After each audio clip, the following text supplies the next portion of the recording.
For 20 years, men had been disappearing from the small town of Blackwater. They all had one thing in common. Every missing man had been seen talking to the same woman, a woman who had been dead for over 100 years. The locals called her the Blackwater Witch. According to an old legend, she lived near the river in 1897. Men who followed her into the woods were never seen again, but nobody knew why she chose them, until Ethan Cole started investigating the disappearances. One night, Ethan was driving home along Blackwater Road.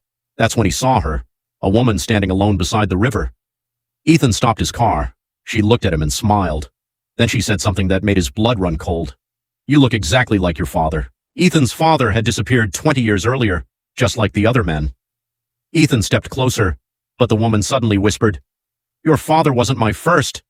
Then she disappeared into the fog. Ethan ran back to his car. On the windshield was a message written in red. The next morning, Ethan searched through his father's belongings. Hidden inside an old wooden box, he found a photograph.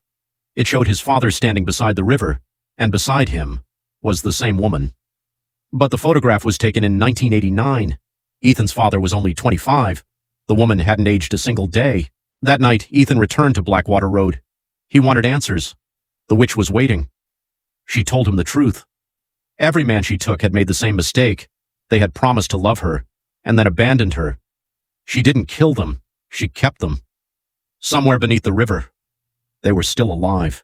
Ethan turned to leave, but the witch grabbed his arm. Her expression suddenly changed. "Wait," she whispered. "You said you were Ethan Cole."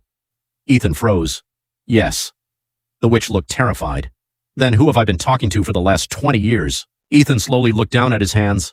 They were covered in water. His clothes were soaked. The witch stepped backward. Then Ethan heard a voice behind him, his father's voice. "Son, it's time to come home." Ethan turned around. Standing behind him was a man who looked exactly like him. Same face, same eyes, same clothes, and the man was 20 years older. The next morning, Ethan's car was found abandoned beside the river, and that night, the Blackwater Witch disappeared. But somewhere in town, a new man was seen walking the streets. He looked exactly like Ethan Cole.